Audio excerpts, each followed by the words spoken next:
Welcome to today's episode of Marmor Perspectives, a knowledge sharing series by Marmor Mina Intelligence. I am Srinidhi, Senior Consultant at Marmor, and today I have Mr. M.R. Raghu, our CEO, with us. And we are here to discuss how AI is structurally changing the way we value companies rather than being a risk factor in valuing them.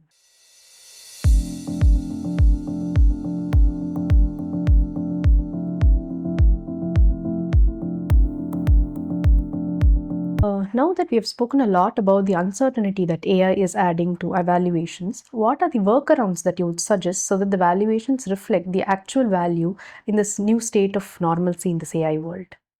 Yeah, obviously the job cannot stop. People have to continue, keep valuing. So that exercise will have to continue. But then, given the AI disruption, we may have to have some workarounds, as you rightly said. The first workaround is that when we do a traditional DCF model, we test the model for its sensitivity. Okay, we move the G by 0.5 plus 0.5 minus, and then we show what are the possible sensitivity scenarios. Now, my suggestion is move away from sensitivity analysis to scenario analysis. Don't think of valuation as an exercise that will result in one value.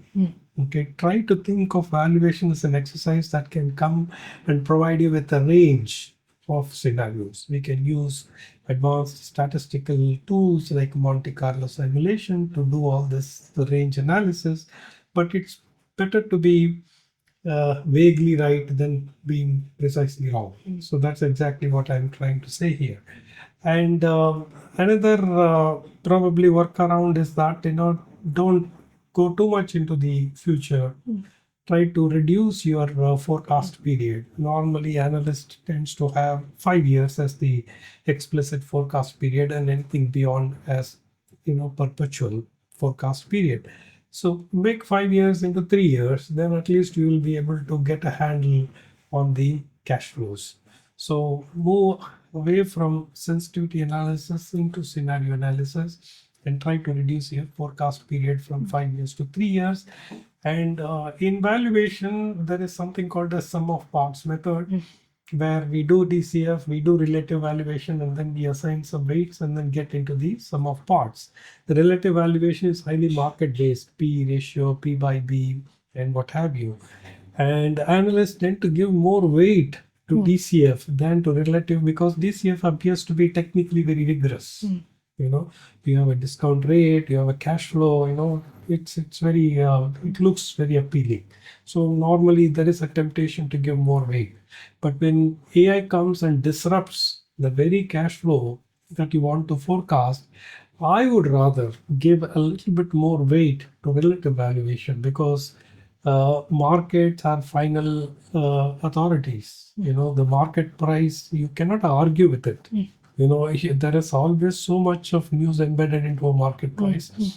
Sometimes it's high, sometimes it is low, but definitely it reflects the mood much better than an Excel spreadsheet, in my view.